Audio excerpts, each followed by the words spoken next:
Hello everybody, hope you're well and safe, and once again welcome to Let's Talk More with Romail Gulzar. Today's my guest is all the way from America.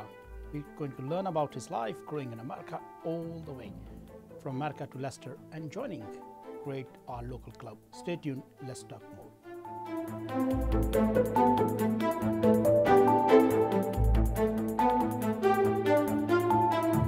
Geno, thank you very much coming to and speaking to us, and welcome to Let's Talk More.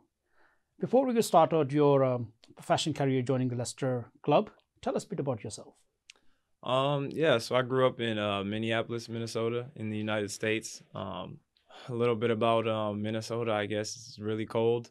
Outside of probably Alaska, it's one of the northernmost states, so a lot of cold, a lot of snow.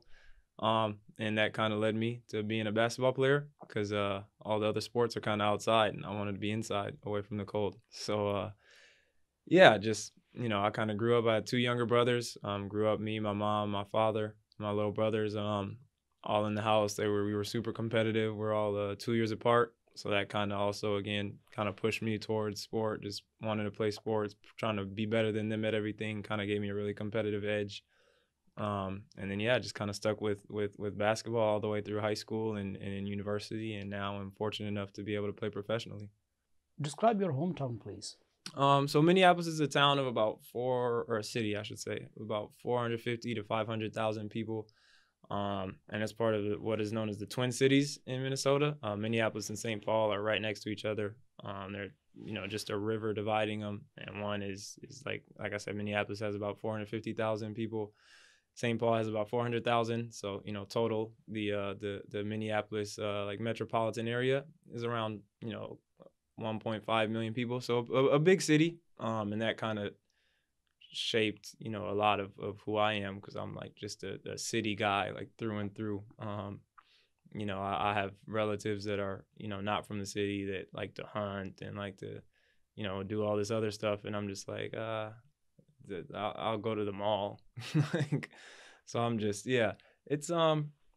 it's a big city, but not, one of the, when you think about American cities, like not one of the really popular ones like Chicago or New York or Los Angeles. So I think a lot of people from Minneapolis kind of have a chip on their shoulders in that sense and getting overlooked a lot. And I know that definitely applies to basketball as well. Just kind of our basketball community kind of being overlooked for some of those bigger cities. So that's kind of like a short summary of Minneapolis. I want to touch base on this. What's your opinion on Black Lives Matter, especially in your city? Yeah. So obviously Minneapolis kind of was a huge focal point, I guess would be a good way to put it, of the Black Lives Matter movement with everything that happened this summer, and with the killing of George Floyd. I think Minneapolis is a really progressive city, and so I think it makes sense that would all kind of come to a point or come to a head there, especially with the murder happening there, obviously. And my position on it all is that it shouldn't even have to be something that has to be a movement. I mean, you never like thought that you had to express that a certain life matters or a certain life matters or a certain, portion of the community matters. But it's kind of been proven that it does need to be reiterated. It needs to be brought, attention to, and needs to be focused on because, in America especially, and obviously I just have the most experience there. I can't speak for anywhere else in the world, but at times, to certain people, Black lives can sometimes be treated as expendable or as, not necessarily meaning as much. And I think you see it in things like that, in like police involved killings where,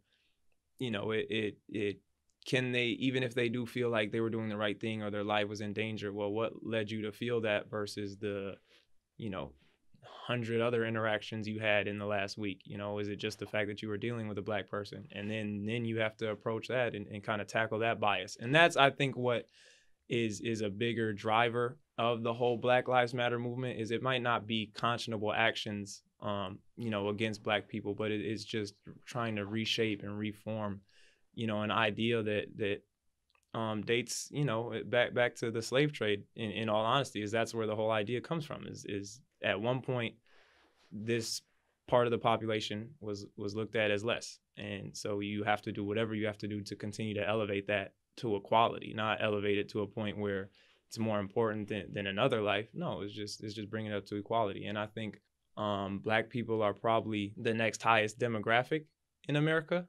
I would have to get the numbers for you to be certain of it, but I feel like that's a safe assumption. So I think as Black people continue to fight for equality and other people fight for equality as well alongside Black people, it elevates everybody. It elevates every population, every demographic, excuse me, not just Black people. So You think American government doing enough to tackle this issue? I think not, honestly. I think it's one of those touchy things where it's the more you do to try and counteract it, the more you admit that it's happening and admit that you've come up short in your efforts to change things. And I think I think it's a progressive issue. I think it's fair to say that. And I would say we have a very, very strongly conservative federal government at the moment.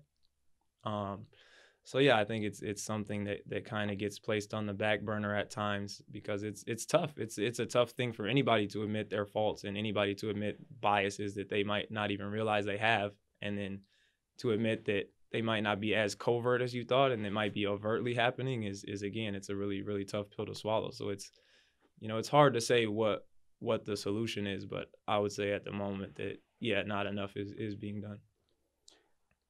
From America to Leicester, how are you finding settling down in Leicester?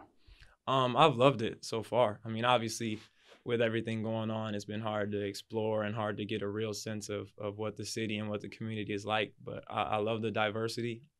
Again, I'm a big food guy, so I've been loving the multitude of options for food. But I think it's been really nice. Everybody's been super kind, super helpful in anything that I've needed. All the people I've come across have been really pleasant to deal with. So I've enjoyed it a lot.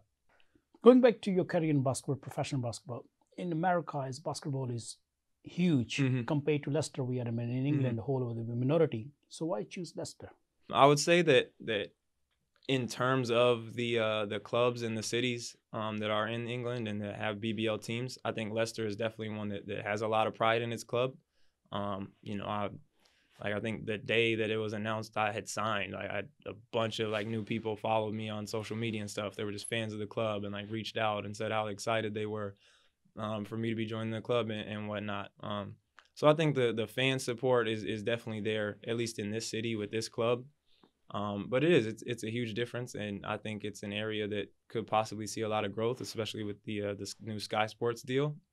Maybe more casual people will tune in and now they're like, oh, I really like watching this, or oh, I'm a really big fan of this club. And it can grow. Obviously it'll probably never be on par with football and the Premier League and all of that, but it doesn't have to be. It can kind of be its own thing and hopefully grow to something that everybody wants to be a part of.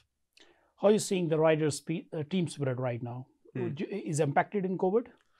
I think a little bit. Just because people can't, physically come to the games and, experience that. I've seen, some videos of kind of the experience that it is inside the arena during games, and people seem to be passionate and really enjoy. It seems like a fun deal to be at the games. But I think people definitely are watching. People are always commenting on the games, so obviously they're watching it somehow, or at the very least checking the scores. So I'd say the support is it still there, and the same as we're finding, new ways to cope and play, they're finding new ways to support. What's your biggest challenge you faced so far playing in America or playing in Leicester? I think officiating is really different over here. Kind of the referees, just some of the stuff that they look for, they might not look for, as much in America. Some of the things that they do look for over there, they might not look for as much over here. And I think just kind of the pace and the experience is just a little bit different. That's been the biggest challenge, I think, adjusting to the officiating. I think a lot of people would say that. I think that's been kind of a common theme throughout the team, throughout the coaching staff, and then even throughout some of the other players that I've talked to, during or after games. You have played for a while in Central Europe still, but share that experience with us, please. It was challenging at times. So I was in the Czech Republic last year. And the nice thing is it's super, super low cost of living. So that was extremely nice. Get to keep a lot of the money that you make. But the culture shock, I think, is the hardest thing to deal with. You going and I was in a smaller town. So in the bigger cities, it's probably a little bit easier, but I was in a smaller town where not too many people spoke English. And if they did, it was a few words here and there. Like you go to restaurants, you just got to kind of point to what you want. You don't even know if you really want it because it's not in English. You just know how to pick out certain words. Like I knew chicken. If I seen I think it was Korechi, I knew that was chicken. I was like, okay, I'll just order that. You just point and hope that they bring you the right thing.